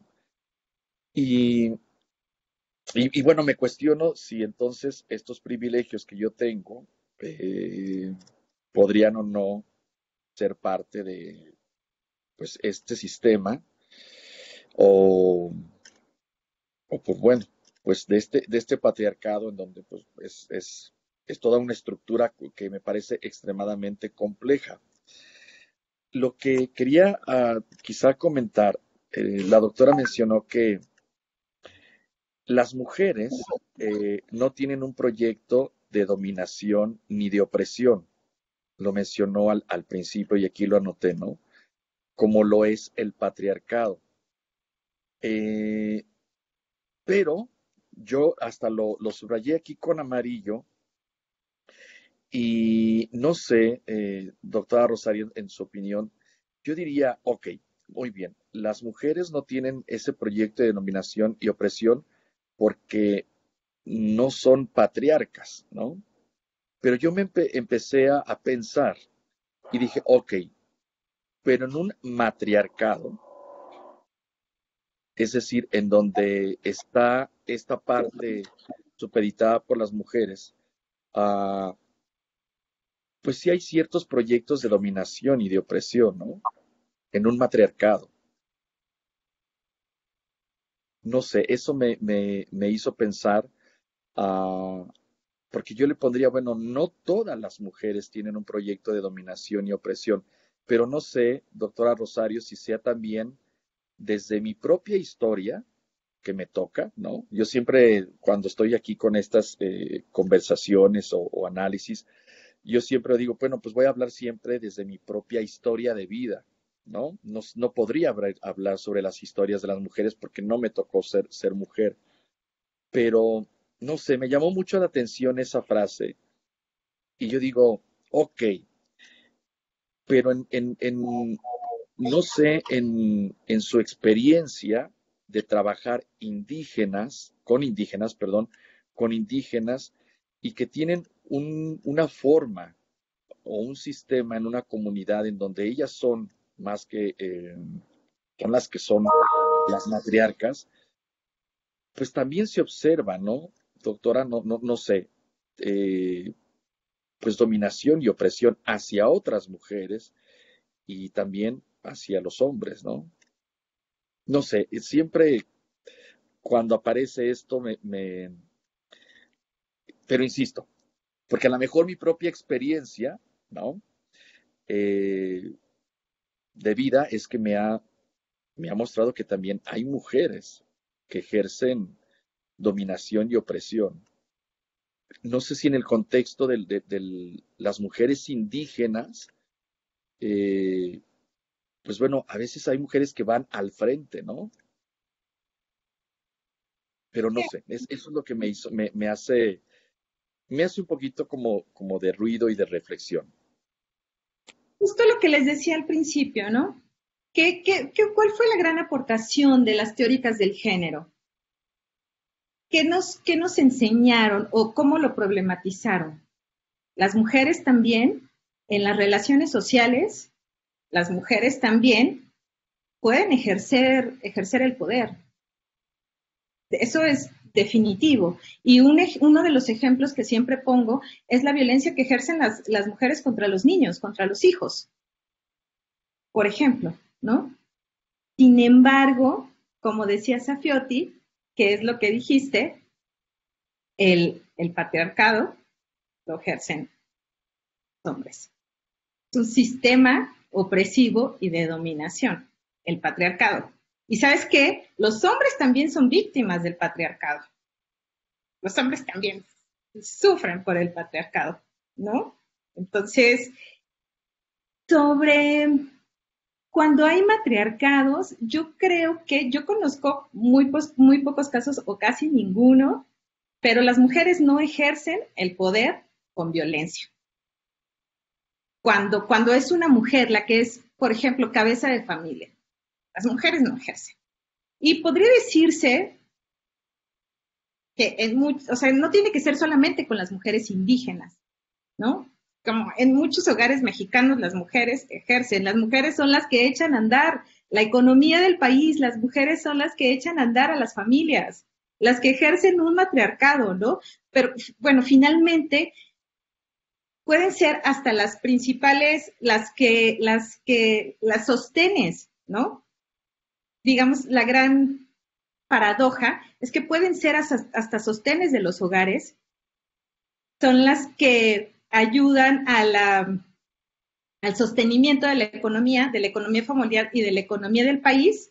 Sin embargo, muchas veces pues no son las que toman, ¿no? Las que toman las decisiones. Eso es un patriarcado, ¿no? Te puedo decir que cuando en las pocas experiencias que yo conozco de matriarcados, no lo ejercen con violencia. Diría, doctora, que el matriarcado tiene un sentido más de comunidad. Sí, de comunidad, pues somos las que hacemos que el capital se duplique, ¿no? Las que hacemos que la economía funcione. Si no existieran las mujeres, las matriarcas o las mujeres que dan de desayunar, que realizan todos estos estudios que Luz, que es más especialista que yo, ¿no? Todo el trabajo del hogar, todo el trabajo no remunerado, es gracias a ese trabajo que el país funciona, que la economía funciona, que el capital se duplica, que el capital es el capital de Marx, ¿no? Si no existieran estas mujeres, que son en parte, desde mi punto de vista de feminista, antirracista, que son, que toman decisiones también, no sé si de matriarcado, si llega a ser así, ¿no? Pero es gracias a todo este trabajo que funcionan y no lo vemos, no lo ejercen con poder, como lo ejercen los hombres. Los hombres en el interior, en las relaciones sociales, muchas veces, o la mayoría de las veces, el poder se ejerce a través de la violencia, lo que les decía. Okay. Las mujeres no. Aunque no tenemos que perder de vista que sí hay mujeres que ejercen violencia. Por supuesto que hay mujeres que ejercen violencia, ¿no? Ok. Muy bien. Gracias, doctora. Muy gentil. Voy a leer aquí 2 preguntas. Gracias, Gerardo. Gracias. En el chat dice Yael Arroyo, hola, súper interesante. Yo quiero preguntar, ¿cuál ha sido el papel del Estado mexicano en la profundización de estas violencias? Es decir, ¿hay una yuxtaposición de fenómenos? ¿Cómo el Estado ha agravado el problema? Bueno, pues, históricamente lo que ha pasado es que ha habido una invisibilización de la población indígena, ¿no? Esta violencia que les decía al principio de no existir políticas públicas específicas, por ejemplo, en educación, hay muchos documentos, está documentado, ¿no?, que imponen la educación en español. Eso es una violencia. El Estado no ha sido capaz de llevar políticas públicas interseccionales y decir, los indígenas, ¿por qué no les damos educación en sus lenguas indígenas? El Estado también debe sensibilizar y capacitar en el sector salud. El sector salud está deshumanizado con las personas indígenas. Debe transversalizar la perspectiva intercultural. Es lo que le ha hecho falta al Estado. Me parece que han invertido, lo que les decía, han invertido en la transversalización de la perspectiva de género, pero hace falta que gaste, que invierta en la transversalización, en la sensibilización de la perspectiva intercultural. Le hace falta muchísimo. Hace falta que tengamos funcionarios públicos sensibles hacia las demandas de la población indígena en específico, que no son las mismas, ya lo dijimos, ¿no? No son las mismas que la población no indígena. Gracias. Doctora, perdón, ahora no hablaba, yo ahora quiero hablar. Doctora, a partir de la perdónenme, creo que me metí porque había otra pregunta. Sí, pero, estaba leyendo las preguntas. Sí, perdón. Doctora, es que me hizo pensar la pregunta de la persona que la escribió. ¿No será, doctora, que, bueno, cuando yo trato de entender esto de la interseccionalidad, es que existen diferentes elementos que hacen que se ejerza discriminación y evidentemente se ejerza violencia, ¿no? En este caso, por la cuestión del género, por la cuestión de la raza, de la clase social. ¿No tendría que ver un poquito la pregunta que hizo el compañero, la compañera no ubicó muy bien, que hay, en esto de la interseccionalidad, hay elementos que no son tan visibles, es decir, no son tan evidentes las violencias a partir de estas diferencias. No sé, voy a poner un ejemplo, ¿no? A ver si lo estoy estructurando bien y si no, ofrezco una disculpa. A mí me queda claro que la raza, el hecho de ser blanco a ser negro, es evidente, lo palpo y lo comprendo. Pero, por ejemplo, vamos a hablar de personas es decir, que no son lo suficientemente altas, más bien que son chaparritas. Pues bueno, no están cumpliendo con esos estándares que solemos pensar, ¿no?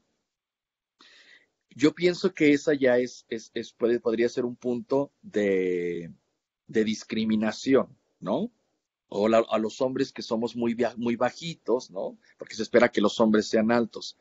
¿No tendrá que ver esto de que a veces no son tan visibles estos elementos y que finalmente no son considerados, o sea, ni siquiera son puestos como a consideración como un elemento de discriminación y que evidentemente pues que a nadie le importa?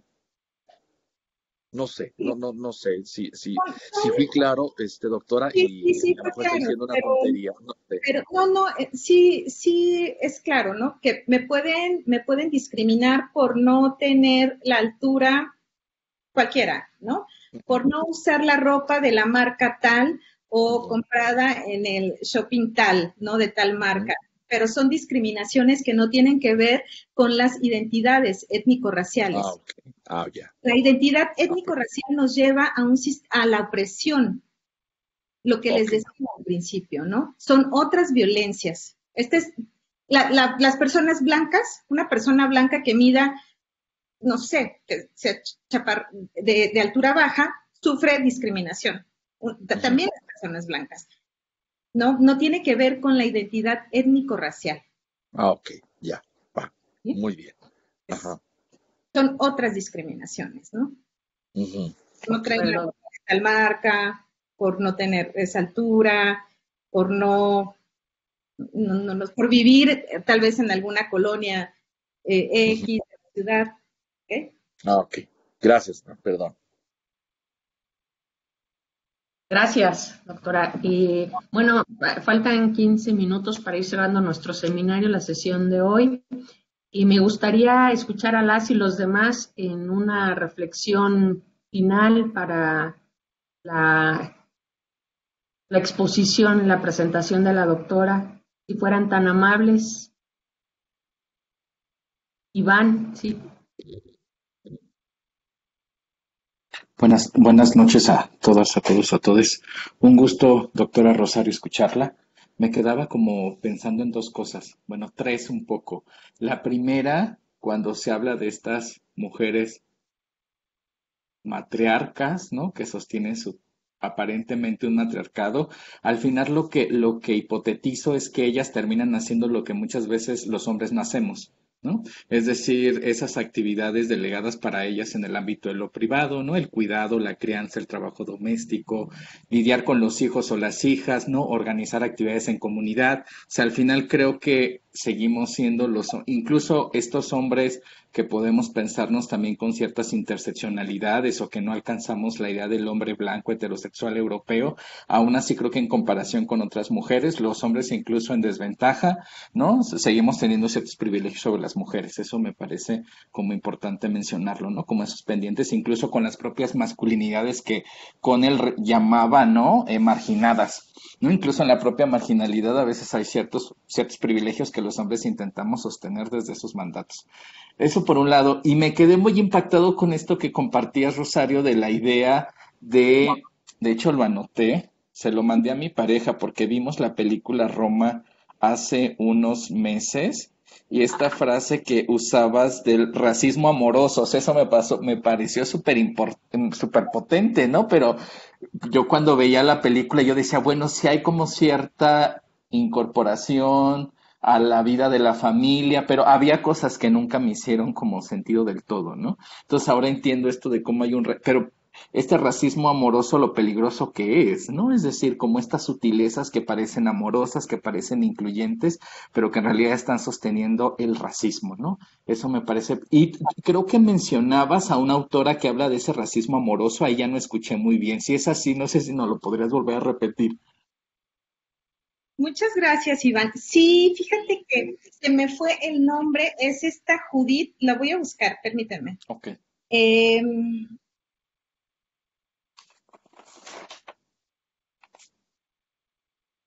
Judith Bautista. Okay. Judith Bautista es una antropóloga indígena que habla sobre esto. Es muy interesante, ¿no? El racismo amoroso. Lo dice un poco Roma, ¿no? La figura de Cleo, bien romantizada, ¿no?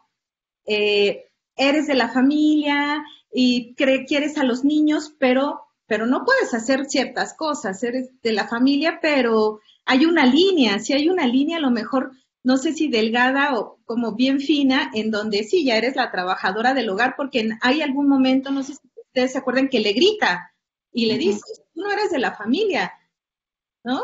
Entonces, sí, eres de la familia, pero el testimonio que les leí de la entrevistadora de la Enadis, se les olvidó, me dejaron encerrada en el cuarto y se les olvidó abrirme y me quedé todo el día aquí. Eres nuestra trabajadora del hogar, pero no te hemos asegurado. No te pagamos lo que tiene que ser, lo que está escrito por la ley, ¿no? Pero no puedes comer con nosotros en la mesa. O tienes que traer un uniforme, que entonces ya deshumaniza o marca una clase, ¿no? Tú eres esta persona y nosotros somos la familia. Nosotros somos los patrones. Sí. ¿Nos podrías hacer llegar alguna bibliografía al respecto para compartir? Sí, gracias. Es Judith Bautista, es una mujer indígena de Oaxaca. Pero les pasó algo de lo que he escrito, claro que sí. Gracias. ¿Y quién participa? Francisco, Virginia Podaca, Flor. Yo me quedo con otras interrogantes también, porque, por ejemplo, desde la parte del derecho, pues todas las normas, toda la falta que es esta visión intersectorial, ¿no? En las normas, porque aparentemente los derechos humanos son para todas y todos, y no es así. O sea, la realidad es que no les llegan los derechos a todos ni a todas. Entonces, pues sí, falta mucho por hacer.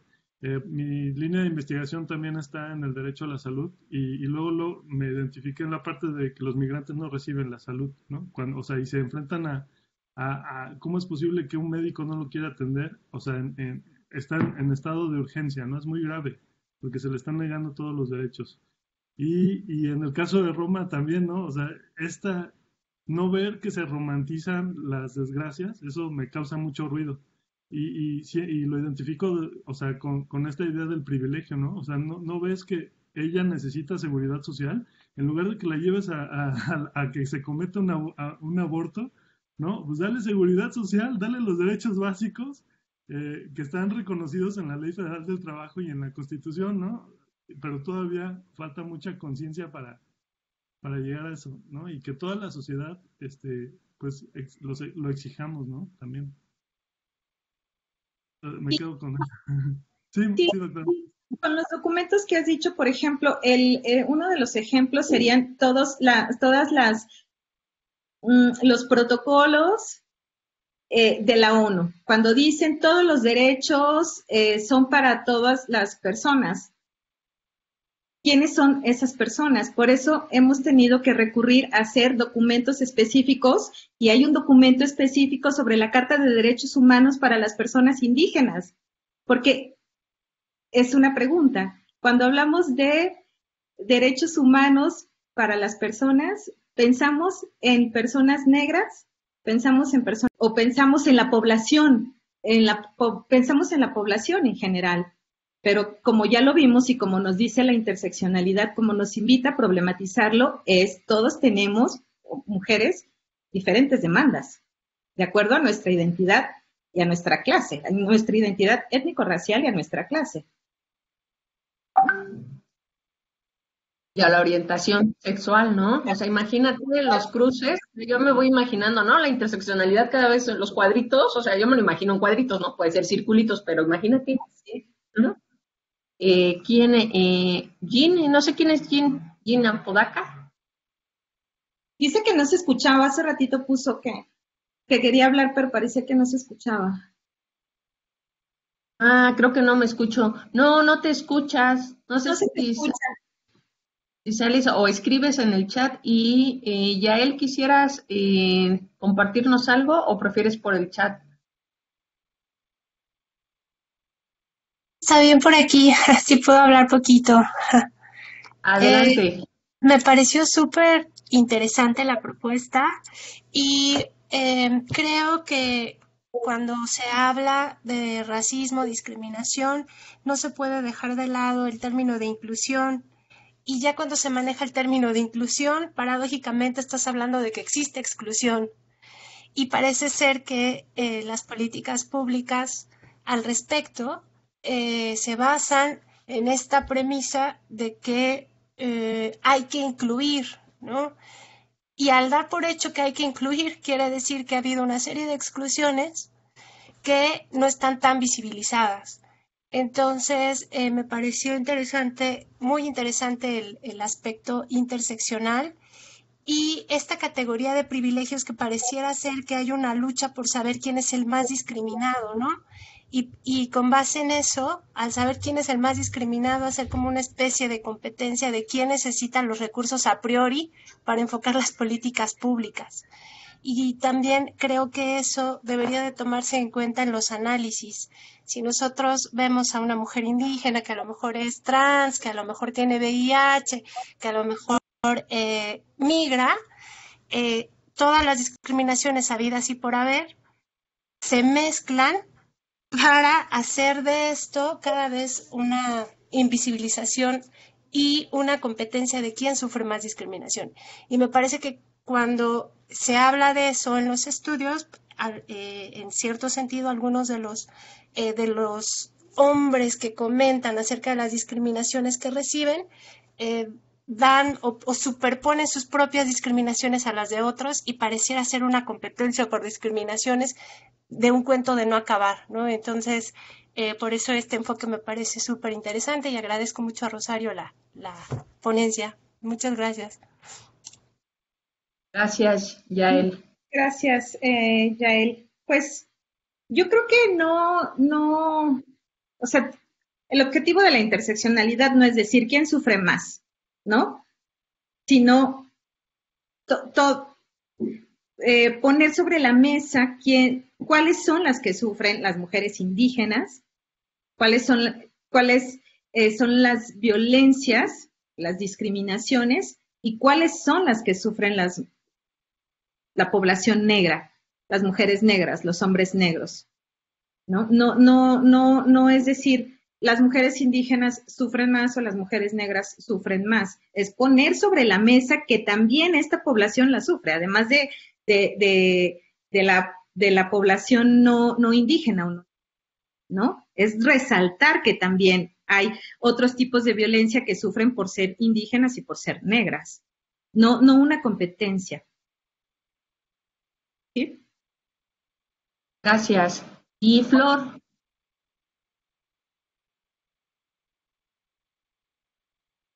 Hola, ¿me escuchan? Sí te escuchamos, Flor. Es que mi internet está muy malo. Bueno, pues yo la verdad estoy muy fresca en estos temas. De hecho, por eso me llama mucho la atención y pues agradezco mucho a la doctora Aparicio porque las reflexiones que nos brinda más sobre el feminismo hegemónico me gustó mucho porque he tenido oportunidad de conversar con algunas mujeres que no se identifican ni siquiera con el concepto, por ejemplo, de feminista, porque les hace mucho ruido justo esta división por clase social. Y creo que ya se me fue la señal. No, sí te escuchamos. Escuchamos.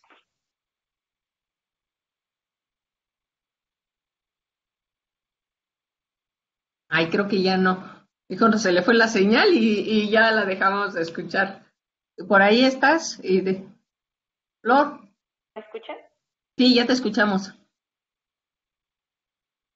Uy, Ya te dejamos de escuchar otra vez.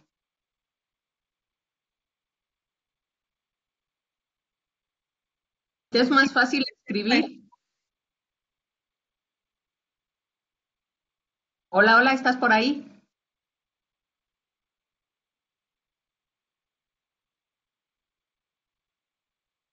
Creo que ya no. ¿Puedo hacer una pregunta mientras? Sí, Sí, claro. Esta semana escuché a un ponente que mencionaba, que hablaba de las perspectivas fragmentadas.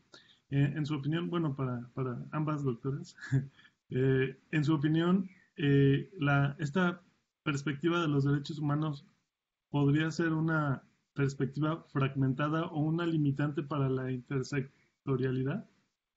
La interseccionalidad. Interseccionalidad, perdón, sí. No, yo creo que cuando estamos hablando de interseccionalidad, también podemos hablar sobre un enfoque de derechos humanos. ¿Cuáles son los derechos a los que no acceden las mujeres, que pueden acceder las otras mujeres? ¿No? No, me parece que no están peleados y no está fragmentado. No, me parece que también hablamos de derechos, ¿no? ¿Cuáles son los derechos que les son negados a las mujeres indígenas en este país?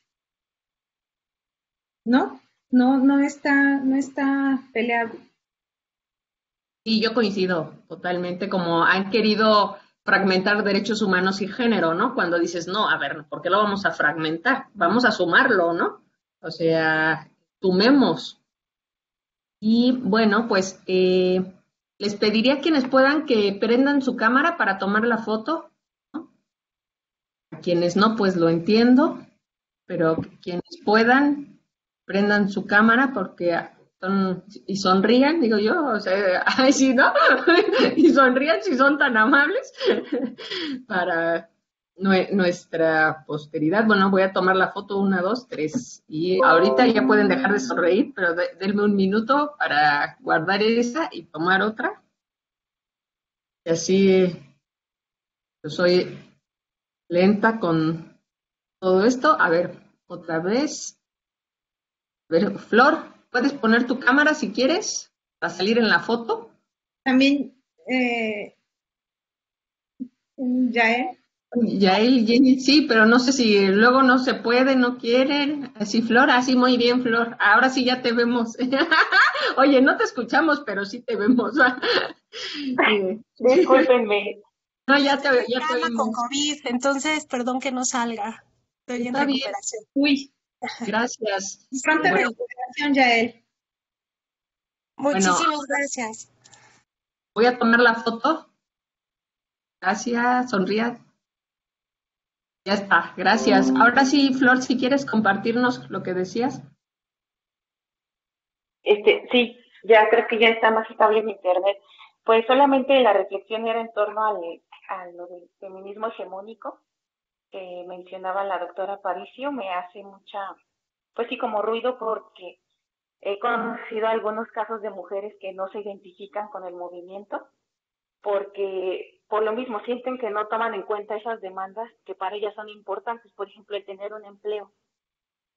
Y también esto que ponían sobre la mesa de los privilegios, pues creo que se refiere más a la oportunidad, como a este acceso a oportunidades, que hay mujeres que ni siquiera tienen oportunidad de elegir entre 6, 4, 5, 2 trabajos porque no tienen ni uno.